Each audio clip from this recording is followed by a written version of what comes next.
background, I spent a lot of time investigating accidents. Unfortunately, I saw a lot of people dead at car scenes. Unfortunately, a lot of them were young people. And I always used to wonder what they could have been in their lives if they were able to survive this car accident, what kind of things they would accomplish and how they would contribute to the world. And it's just kind of a sad, sad thing to see someone killed in a car accident. So when I started this business, my goal was to help teach these teens how to become hard to hit and basically how to survive in the highway jungle. The stuff they teach you, I don't think you would ever see in any other driver's school, just because it's so, like you're aware of everything, and it makes you feel a lot safer when you're out there, because it's almost like you can tell what other cars are gonna do. This place, it teaches me a lot more about defensive driving. I'm much more aware of what's going on the road around me, and I feel like I've become a better driver because of it. I would say that the jungle really just helps you become a defensive driver. You know what's going on around you, and I mean, he teaches you how to be a driver before you go out on the road. Like other places, they just put you in the car and just let's go on 28th Street, and you're going out there for the first time. Randy actually teaches you how to maneuver in traffic before you actually go out there and maneuver in traffic.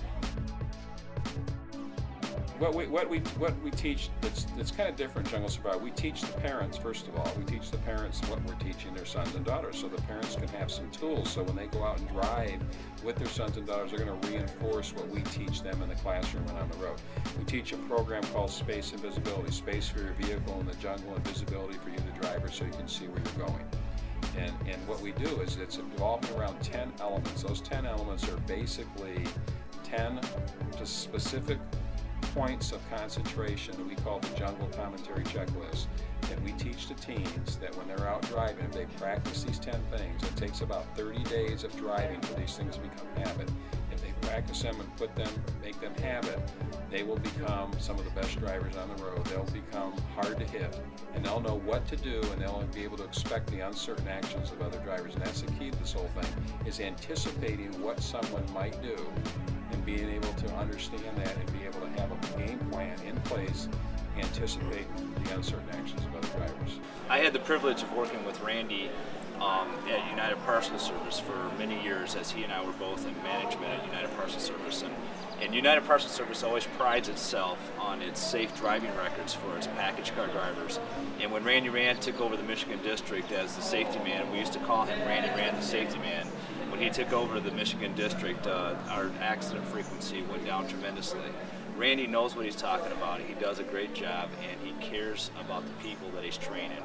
And that's probably one of the best things I can say about Randy Rand, is that he's got a great heart. He really cares, and he knows his stuff. He makes sure you have it too. Like, if you don't understand something, he will make sure, he'll have you do it again. He'll just take you around the road and have you do it again so that you understand. And if you ever have a question, he can just answer it so well.